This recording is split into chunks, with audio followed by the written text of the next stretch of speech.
CPI dos pedágios volta a se reunir aqui na Assembleia Legislativa. 4 presidentes de concessionárias foram ouvidos pelos deputados. Projeto de lei quer que mulheres vítimas de violência doméstica tenham preferência no programa Emprega São Paulo. Na segunda reportagem especial sobre comunidades remanescentes, o Jornal da Assembleia vai mostrar como vivem os quilombolas em São Paulo. São os descendentes de negros escravos que lutam pelo direito à terra e contra o preconceito. O Jornal da Assembleia está no ar. Olá, muito boa tarde. Boa tarde. CPI dos pedágios se reúne na Assembleia Legislativa para discutir valores de tarifas, além de critérios em editais de licitação. 4 presidentes de concessionárias foram ouvidos pelos deputados. Participaram da reunião os 4 presidentes das concessionárias Autoban, Ecovias Imigrantes, Autovias e Colinas, além do ex-secretário de Transporte de São Paulo, Dario Reis Lopes, e o ex-diretor-geral da Artesp, Ulisses Carraro, todos para falar do funcionamento e das concessões de obras e serviços públicos das praças de pedágios no estado de São Paulo. A finalidade é encontrar alternativas para a redução de tarifas cobradas nas rodovias paulistas. Uma delas é a implementação do programa Ponto a Ponto, que ainda está sendo testado e que reduziria o valor das tarifas. Com essa questão do ponto a ponto, por vários pórticos distribuídos ao longo da rodovia, podemos dizer numa média cada 10 quilômetros cada um, nós conseguimos fazer uma cobrança praticamente no exato momento que ele passa embaixo e, consequentemente, pela distância que ele está percorrendo. Então, todo mundo pagaria menos, a tarifa ficaria menor para os usuários, em compensação, todo mundo pagaria, contribuiria para o sistema. Nós entendemos que tudo deve ser analisado à luz do contrato de concessão do Programa de Concessões de São Paulo. É necessário também olhar para novos investimentos, para a eliminação de gargalos futuros. Todas essas questões são importantes de serem discutidas e avaliadas para o futuro. Para o ex-secretário de Transportes, Dario Reis Lopes, um modelo novo de cobrança reduziria o valor da tarifa. É migrar do sistema de barreira para o sistema de fluxo livre. Essa é a evolução tecnológica é que vai nos trazer a redução tarifária. O deputado Gerson Bittencourt ficou satisfeito com as colocações apresentadas pelas concessionárias e falou das tarifas, cobrança por eixos e os aditivos de prorrogação de contratos. Acho que ficou claro aqui também, o governo do estado, ano passado, 2013, não deu reajuste e não procedeu os instrumentos jurídicos e legais que é o aditivo dos contratos. Os contratos não foram alterados em função, aditados em função das alterações. Começou-se a pagar pelo eixo suspenso, é uma alteração no contrato, deixou de cobrar o ônus variável de 3%, pagou a cobrar 1,5%, e isso não está estabelecido até quando, como é necessário qualquer contrato de concessão ser aditado. O presidente da CPI dos pedágios, deputado Bruno Covas, espera que todos os depoimentos realizados nesta comissão possam abrir caminho para um bom entendimento. Eu acho que vão trazendo cada um desses depoimentos novos elementos que vão embasando, né, o relatório final, enfim, eventual voto divergente, para poder, com mais documentos, com mais detalhes, com mais informações, a comissão poder propor sugestões, alteração e eventuais medidas, sejam administrativas ou até legais, com eventuais projetos de lei, para poder aperfeiçoar esse sistema e a gente ter uma fiscalização mais efetiva desses contratos. Prestação de serviços no Jornal da Assembleia. A repórter Viviane Cesarino está no posto de atendimento ao trabalhador do programa Emprega São Paulo, na Praça da Sé. Boa tarde, Viviane. Quantas vagas de emprego estão sendo oferecidas esta semana? Olha só, são 22.332 vagas em todo o estado e 13.500 só na Grande São Paulo, viu? Boa tarde para vocês aí no estúdio, boa tarde para vocês aí em casa também. E se você é pintor, pedreiro, porteiro, enfim, trabalha na área de serviços, essa pode ser a semana da sorte, viu? Porque são mais de 13.500 vagas, oportunidades de emprego só neste setor. Eu converso agora com o Marcos Wolff, que é coordenador de operações da Secretaria do Emprego e Relações do Trabalho. Quando a pessoa vem a um posto de atendimento ao trabalhador como este, que a gente está aqui, do Poupa Tempo da Sé, às vezes ela vem dar entrada no seguro-desemprego. Por que é importante que ela, já nesse momento, tente procurar um outro trabalho? Boa tarde. Boa tarde. Automaticamente o sistema ele faz o cruzamento dos dados do trabalhador com as vagas disponíveis no sistema. Então, ele já até pode sair daqui com uma carta de encaminhamento para uma entrevista de emprego.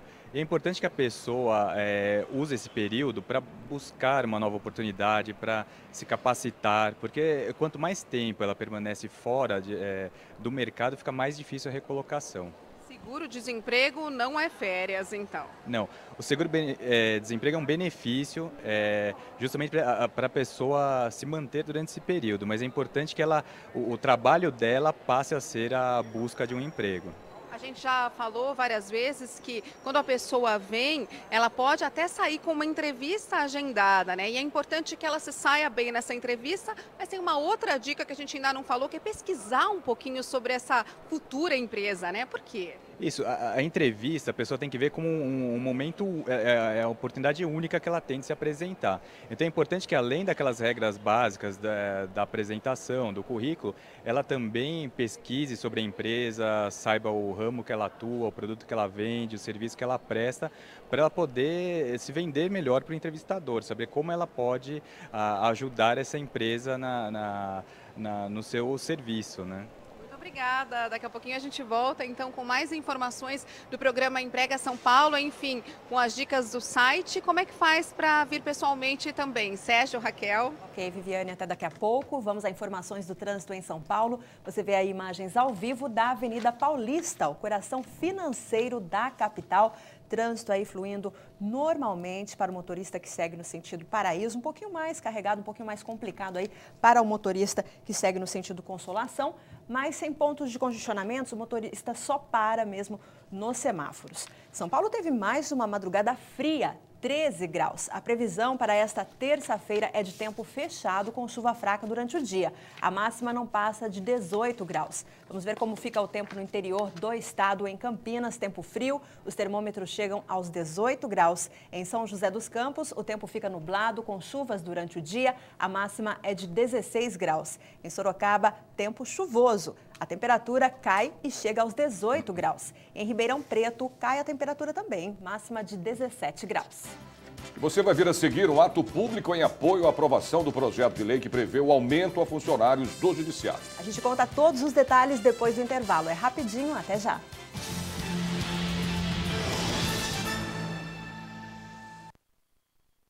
Você sabia que pesquisas mostram que cada pessoa produz 1,5 kg de lixo por dia? Para jogar limpo com as nossas cidades, não podemos jogar este lixo nas ruas. Quem atira papéis, embalagens e outros detritos no chão ajuda a entupir bueiros e bocas de lobo, provocando alagamentos em época de chuvas fortes. Isso também pode ocasionar a saída de ratos e outros animais do esgoto, facilitando a transmissão de doenças como a leptospirose. Procure sempre utilizar lixeiras nas ruas e nos ônibus. Não jogue sujo com a sua cidade. Lixo é sempre no lixo.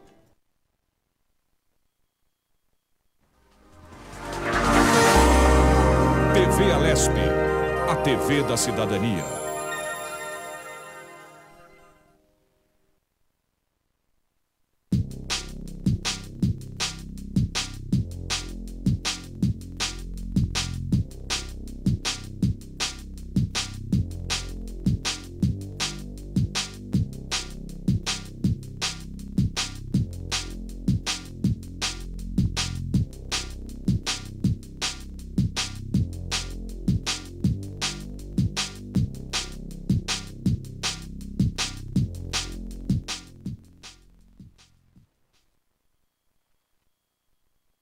O consumo pessoal de água no Brasil fica próximo do dobro recomendado pela ONU. Algumas atitudes simples podem ajudar a reduzir o consumo. Evite banhos longos, feche a torneira enquanto escova os dentes e não jogue lixo no vaso sanitário. Na cozinha, enxague de uma só vez pratos e panelas. Para lavar o carro ou a calçada, não utilize mangueira. Usar um pano e baldes com água pode reduzir bastante o desperdício nestes casos. E procure usar a máquina de lavar roupas no máximo 3 vezes por semana. Desperdiçar água é jogar fora um precioso recurso natural e também um gasto desnecessário nas contas da casa. Essa é uma campanha da TV Alesp a serviço do cidadão.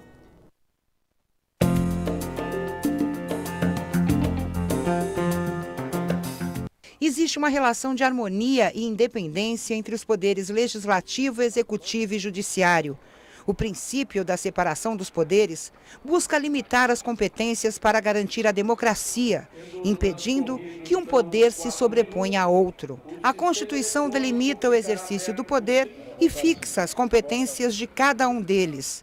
Ao Legislativo cabe legislar e fiscalizar os atos do Executivo. Ao Executivo, praticar ações do governo e administrar a coisa pública. Ao Judiciário, solucionar conflitos de interesses.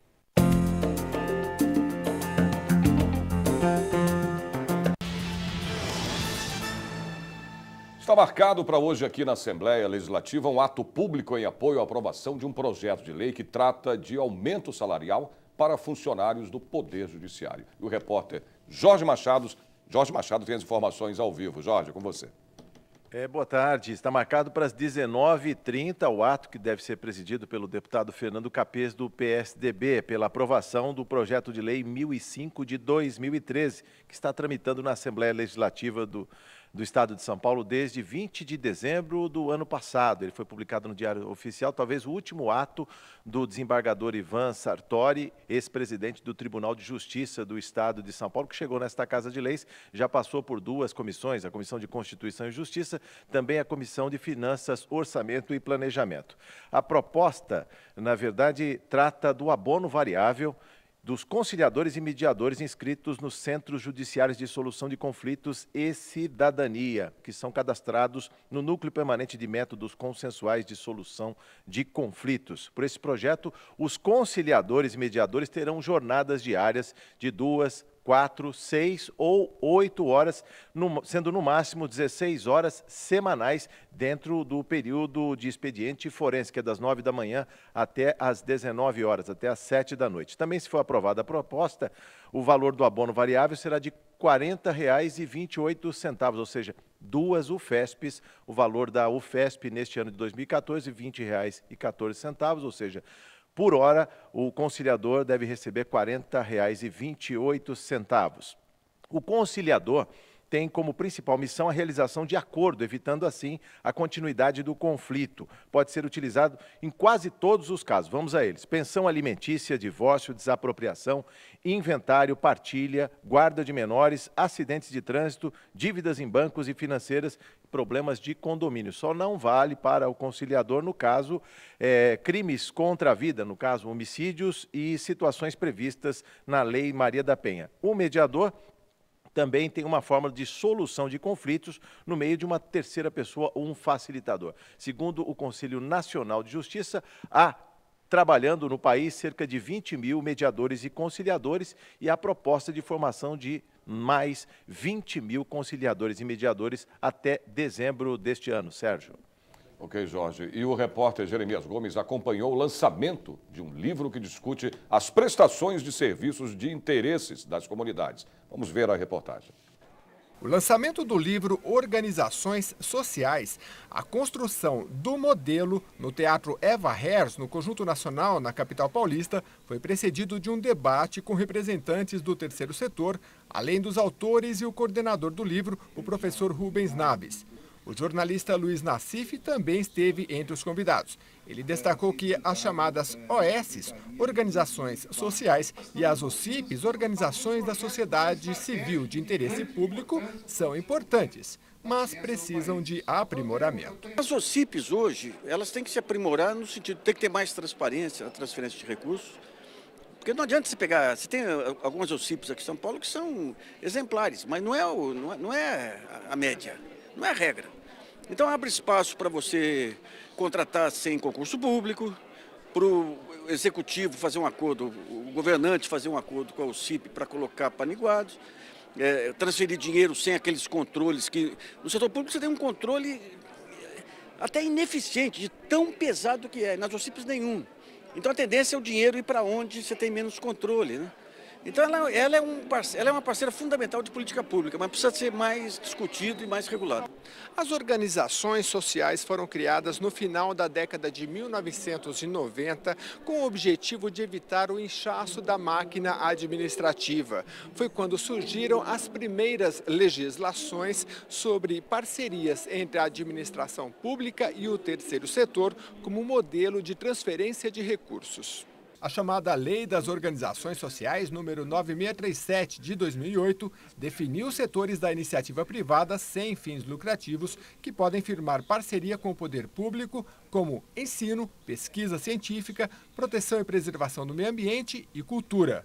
No estado de São Paulo, o setor de saúde é o mais expressivo. A obra editada pela Quartier Latam aborda o aperfeiçoamento do modelo das OS, as demandas e as oportunidades do setor, além do julgamento da ADIM, ação direta de inconstitucionalidade, movida em face da Lei das Organizações Sociais. Foi questionada a validade desse modelo num determinado momento, a questão está no Supremo, existe uma ação direta de inconstitucionalidade da Lei das OS, é isso que está sendo discutido, já foi para o Supremo Tribunal Federal, o Supremo começou a discussão, tem votos a favor, votos que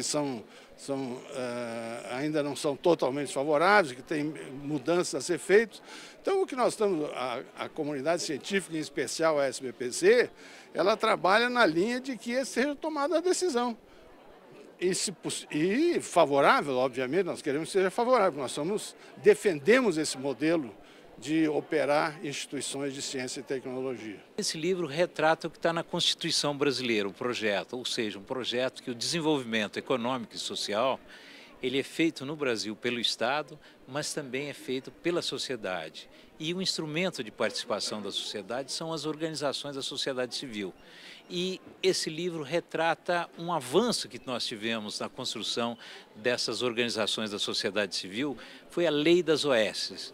A Lei das OS, que foi implementada no Brasil com a reforma do Estado, no governo Fernando Henrique, e essa lei vem sendo implementadas, ou seja, parcerias entre o poder público e as entidades privadas vem sendo implementada em todo o Brasil, em especial na área da ciência e tecnologia, na área da saúde e na área da cultura. Daí a importância do modelo para a gente descentralizar a gestão e tornar essa gestão mais eficaz.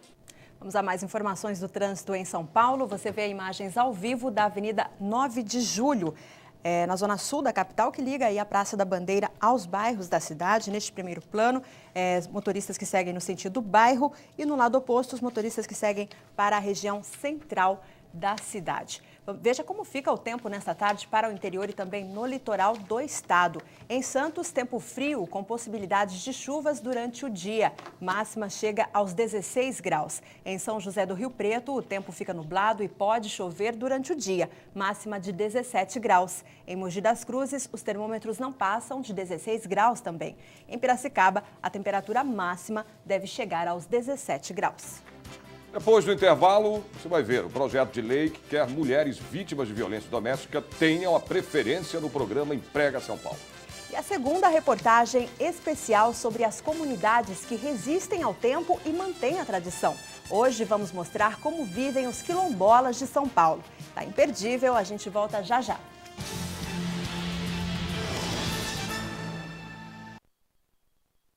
A prática de exercício físico aumenta a qualidade de vida e estimula a saúde.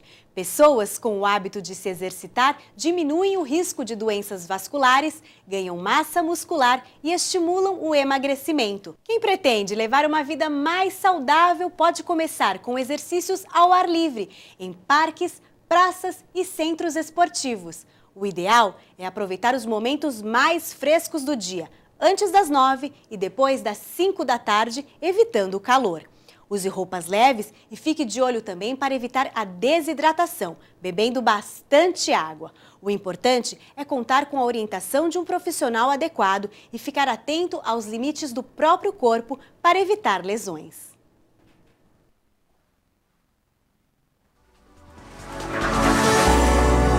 TV Alesp, a TV da cidadania.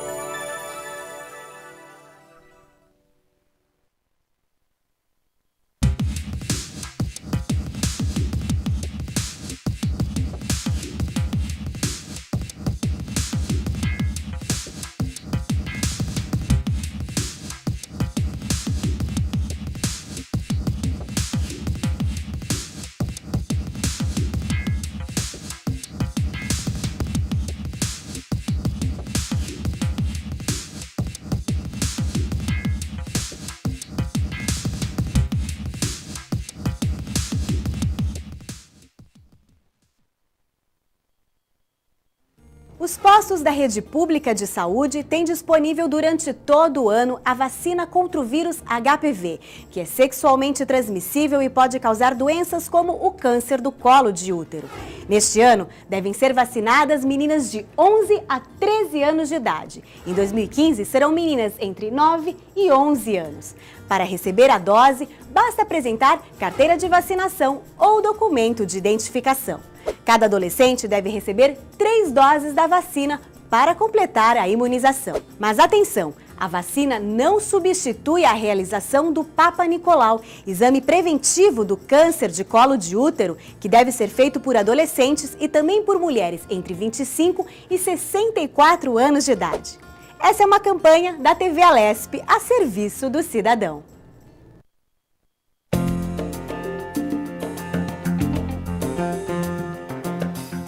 Faz parte da função do deputado apresentar projetos de lei, de decreto legislativo, de resolução e propostas de emenda à Constituição Estadual. Os parlamentares também avaliam projetos encaminhados por outros deputados, pelo governador, Poder Judiciário, Ministério Público, Tribunal de Contas e pelos cidadãos. Nas diversas comissões técnicas da Casa, o deputado emite pareceres sobre propostas que exigem a manifestação do Poder Legislativo. Pode também propor a criação de CPIs, as Comissões Parlamentares de Inquérito.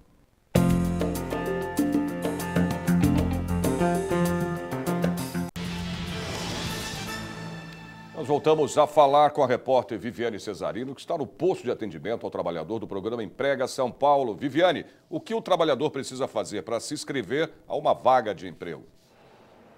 Então, ele pode concorrer a uma dessas vagas de trabalho por meio de 2 jeitos, né? De 2 formas. Uma é acessar o site www.empregasaopaulo.sp.gov.br e ter acesso às vagas que as empresas cadastram, ou então vir pessoalmente a um posto de atendimento ao trabalhador, como esse que a gente está aqui no Poupa Tempo da Sé, mas aí tem que ficar atento porque tem que trazer os seguintes documentos: RG, CPF, carteira de trabalho e também o número do PIS. Eu continuo conversando com o Marcos Wolff, que é coordenador de operações da Secretaria do Emprego e Relações do Trabalho. Muita gente que a gente conversa aqui vem pessoalmente porque não sabe da existência do site, não sabe nem que ele é de graça, né? Mas é um dos meios mais fáceis de encontrar as vagas disponíveis no Emprega São Paulo, é isso? Sim, a pessoa tem acesso através do www.empregasaopaulo.sp.gov.br. É importante que as pessoas se atentem, porque tem alguns sites falsos que usam um nome parecido e todo serviço oferecido pela Secretaria é totalmente gratuito. A habilitação ao seguro-desemprego, a intermediação de mão de obra e a habilitação e a emissão de carteira de trabalho. Esses sites cobram, né? Sim, todos os sites cobram e o serviço nosso não. Se a pessoa também não tiver acesso ou preferir ir a um dos nossos postos, nós temos 251 postos de atendimento em todo o estado de São Paulo. E aqui também é tudo de graça? Tudo de graça. Se por algum motivo alguém quiser cobrar alguma coisa, ela informe imediatamente a secretaria. Como é que funciona essa questão do Emprega São Paulo? É uma intermediação mesmo? As empresas, e são muitas empresas, elas cadastram as ofertas e aí une o útil ao agradável, né? O empregador, né, o desempregado procurando um trabalho e as vagas sendo ofertadas pela empresa. Isso, a Secretaria, nós temos hoje mais de 3,5 milhões de currículos cadastrados, então tanto para o cidadão como para a empresa é a melhor forma, a forma mais ágil de conseguir o empregado e o empregado conseguir a sua vaga. Né? Muito obrigada mais uma vez pela sua entrevista. E agora vamos falar de uma matéria. Um projeto de lei em tramitação na Assembleia Legislativa quer dar prioridade às mulheres vítimas de violência doméstica no programa Emprega São Paulo. Vamos ver a reportagem. Mãos frágeis e futuro incerto. As mulheres que chegam ao Centro de Referência Eliane de Gramont precisam superar a violência doméstica, recuperar a autoestima, resolver as questões judiciais. São muitos os desafios e, no meio deles, encontrar trabalho. Muitas mulheres dependem financeiramente dos maridos violentos e, quando conseguem dar um basta à violência, se deparam com o desemprego. Um projeto de lei que tramita aqui na Assembleia Legislativa quer priorizar essas vítimas no programa Emprega São Paulo, do governo do estado. O projeto da deputada Heroilma Soares Tavares, do PTB, estabelece que o portal Emprega São Paulo crie um cadastro específico para as vítimas de violência. Uma cidadã ou um cidadão, mas especialmente a mulher, quando ela tem um emprego, hoje 54% do arrimo de família é a mulher. Então, eu acho que é primordial que a gente fique atenta, que elas tenham essa cota, ou seja, que seja... Como que eu posso me expressar? Que seja prioridade que essas mulheres sejam atendidas nesse programa, mas que tenha... Porque a mulher é diferente do homem, não é por isso. É porque, infelizmente, né, às vezes, é uma separação, sempre os filhos ficam com a mãe, então, às vezes, infelizmente, o marido não está desempregado, não dá a parte que cabe a ele, que seria, né, a sua responsabilidade de pai.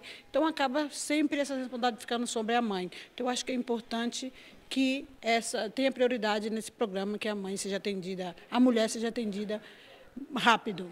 O projeto deve incentivar o cumprimento da Lei Maria da Penha e ajudar principalmente as mulheres que têm filhos. Iniciativas como essa para justamente tutelar pessoas que são fragilizadas às vezes por uma ausência ou por uma descontinuidade de políticas públicas, a Defensoria se coloca à disposição para contribuir nesse debate, chamar a sociedade civil para conseguirmos construir leis e a efetividade de medidas para melhorar essa situação. Na segunda reportagem da série especial sobre comunidades remanescentes que vivem aqui em São Paulo, vamos conhecer os quilombolas. Descendentes de negros escravos, os quilombolas travam duas lutas diárias, pelo direito à terra e o contra o preconceito. A reportagem é de Jorge Machado.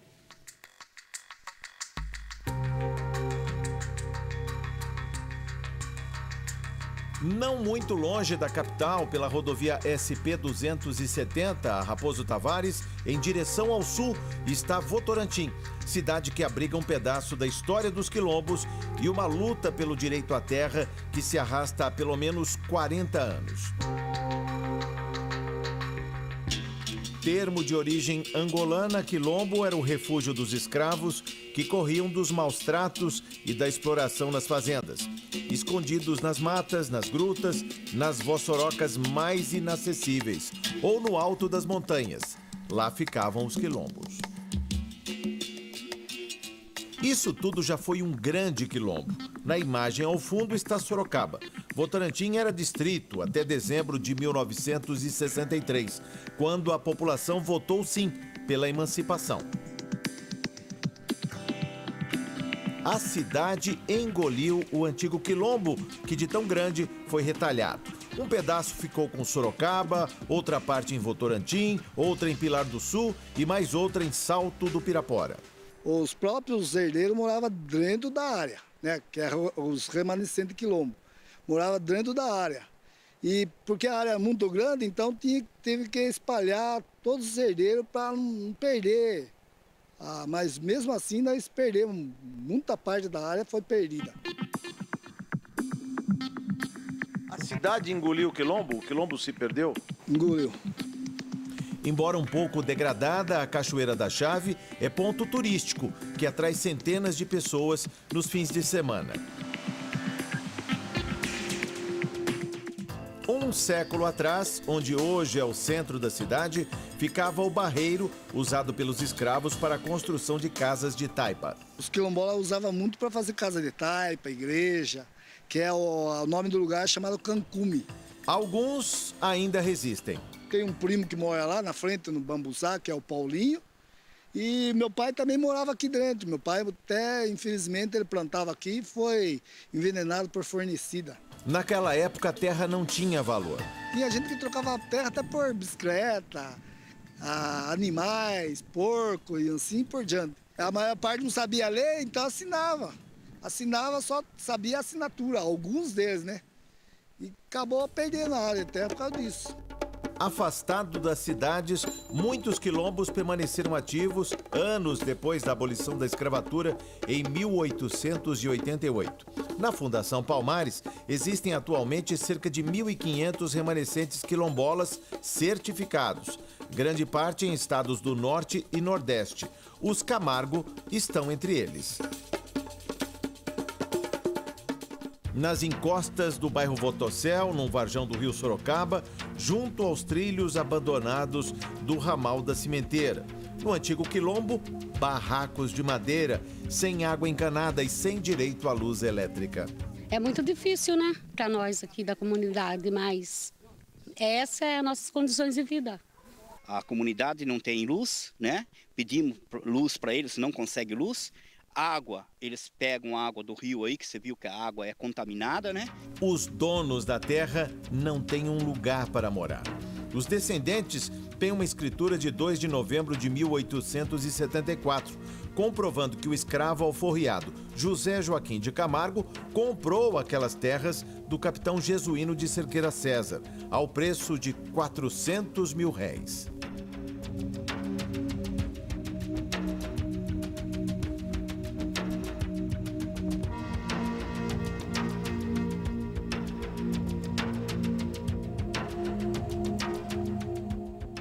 Aqui está a data, certo? Compra e venda, né? Uma escritura de compra e venda, de 2 de novembro de 1874, né? Outorgante, capitão jesuíno Siqueira César e sua mulher, e ortogado José Joaquim de Camargo, que é o nosso tataravô. Esse pé de eucalipto aí tem história? Tem história, esse aí foi meu cunhado que plantou junto com meu irmão Jeremias. Eles pegaram as mudinhas pequenininhas, né, e plantaram esse pé de eucalipto aqui na área. E essa plantação que você está vendo aí, os pés mais antigos aí, foi meu pai que plantou aqui, né. O pessoal aqui, na realidade, eles vivem de reciclagem, né. Tem alguns que trabalham e trabalham também terceirizado, né, em firma da prefeitura, né, Carpi. Não muito longe de Votorantim, no bairro Piraporinha, o que sobrou do quilombo está sitiado, entre glebas de eucaliptos plantados e pedreiras para a exploração de calcário, que alimentam as fábricas de cimento. A nossa luta é essa, é dar mais desenvolvimento para a comunidade, né?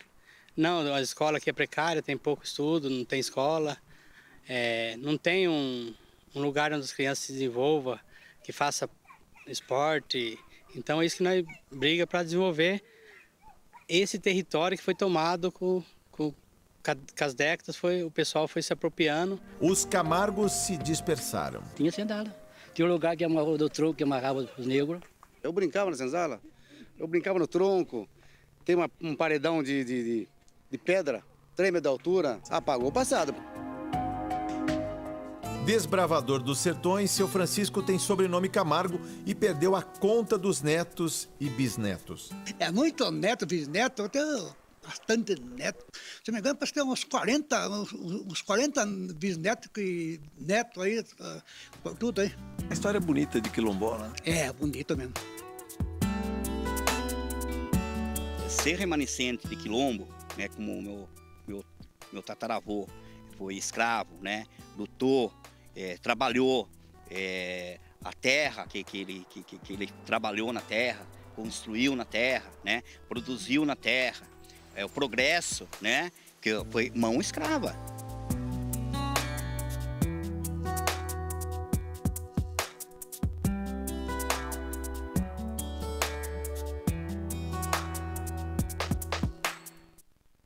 Bom, e amanhã, na última reportagem da série especial sobre comunidades remanescentes que vivem aqui em São Paulo, você vai conhecer uma família cigana que luta para manter a tradição. Vamos a mais informações do trânsito. Você vê imagens ao vivo da Avenida São João. Avenida São João, no centro de São Paulo. Essa avenida liga a região central à zona oeste da cidade. Trânsito bom e fluindo normalmente na região. Tempo frio e chuvoso na maior parte do estado nesta terça-feira. Em Franca, tarde com tempo encoberto. Os termômetros chegam aos 18 graus. Em Bauru, a temperatura máxima pode chegar a 18 graus. Em Limeira, a temperatura máxima não deve passar de 17 graus. E em Marília, o tempo esfria. Os termômetros ficam na marca dos 18 graus. Jornal da Assembleia termina aqui. Parabéns à cidade de Porto Ferreira, que faz aniversário hoje. Você pode rever as reportagens da edição de hoje do Jornal da Assembleia na internet. É só acessar o site www.al.sp.gov.br e clicar em redes sociais. Uma boa tarde para você. Boa tarde para você. Até amanhã.